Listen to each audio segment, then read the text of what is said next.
ಸರ್ಕಾರ ಒಂದು ಸರ್ಕಾರ ಬದುಕಿರುವಂತ ಸರ್ಕಾರ ಈ ತರ ಬಂದ ಮೇಲೆ ಅವ್ರಿಗೆ ಅವಮಾನ ಅನ್ಸಲ್ಲ ಸರ್ಕಾರಕ್ಕೆ. ಗವರ್ನರ್ನ ಕರ್ಕೊಂಬರೋದು ಕರ್ಕೊಂಡು ಹೋಗೋದು ಅವ್ರ ಜವಾಬ್ದಾರಿ.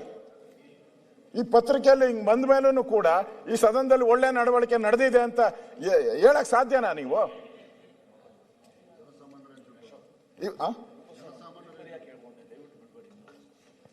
ದಯವಿಟ್ಟು ನಾನು ಅವರು ಭಾಷಣದಲ್ಲೂ ನೋಡಿ, ಭಾಷಣದಲ್ಲೂ ಅವರು ಹೇಳಿದ್ದಾರೆ.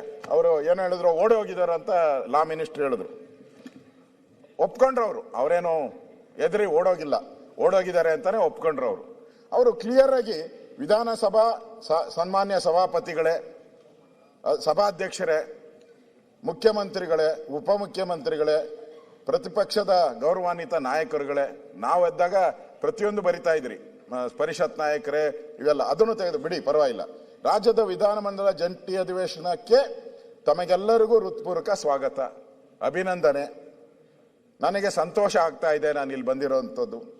ನನ್ನ ಸರ್ಕಾರದ ಅಭಿವೃದ್ಧಿ ಬಗ್ಗೆ, ರಾಜ್ಯದ ಆರ್ಥಿಕ ಪರಿಸ್ಥಿತಿಯನ್ನ ದ್ವಿಗುಣ ಮಾಡುವಂತ ಸಂದರ್ಭದಲ್ಲಿ ನನ್ನ ಸರ್ಕಾರ ಕೆಲಸ ಮಾಡ್ತಾ ಇದೆ ಅಂತ ಹೇಳಿ ಅವರು ಜೈ ಹಿಂದ್ ಅಂತ ಹೇಳ್ಬಿಟ್ಟು ಹೋದ್ರು. ಇಷ್ಟೆಲ್ಲ ಹೇಳಿದ ಮೇಲೂ ಕೂಡ ನೀವು ಓದಿಲ್ಲ ಅಂತ ಅಗೌರವ ಮಾಡ್ತಕ್ಕಂಥದ್ದು. ಮುಖ್ಯಮಂತ್ರಿಗಳು ಹೊರಗಡೆ ಒಂದು ಹೇಳೋದು, ಅಗೌರವ ಮಾಡಿದ್ದಾರೆ, ಸಂವಿಧಾನಕ್ಕೆ ಅಪಚಾರ, ಹಾಗೆ ಹೀಗೆ ಅಂತ ಹೇಳೋದು. ಇಲ್ಲಿ ಬಂದಾಗ ಇಲ್ಲ, ಕರೆಕ್ಟ್ ಆಗಿ ಹೇಳಿದೆ, ಲೇ ಮಾಡಿದೆ, ಅದು ಒಪ್ಕೊಂಡಿದ್ದೀರಿ, ನಾವು ಅದ್ರ ಮೇಲೆ ಚರ್ಚೆ ಮಾಡ್ಬೋದು. ಈ ಡಬಲ್ ಸ್ಟ್ಯಾಂಡರ್ಡ್. ಇಲ್ಲಿ ರಾಜ್ಯಪಾಲರು ಏನ್ ತಪ್ಪು ಮಾಡಿದ್ದಾರೆ ಅಂತ ನೀವು ಅವ್ರ ಮೇಲೆ ಇಷ್ಟ ಅಗೌರವವನ್ನು ಮಾಡಿದ್ದೀರಾ? ಇಷ್ಟೆಲ್ಲ ಪತ್ರಿಕೆಯಲ್ಲಿ ಬಂದ ಮೇಲೂ ಕೂಡ ವಂದನಾ ನೀನು ಖಂಡನೆ ಅಂತ ರಾಜ್ಯಪಾಲರಿಗೆ ಅವಮಾನ ಮಾಡ್ತಾ ಇದ್ದೀರಲ್ಲ, ಎಲ್ಲ ಪತ್ರಿಕೆಯಲ್ಲಿ ಬಂದಿದೆಯಲ್ಲ. ಇದಕ್ಕೆ ಸರ್ಕಾರ ಏನ್ ಹೇಳ್ತೈತೆ? ಇದು ಸರಿನಾ? ಇದು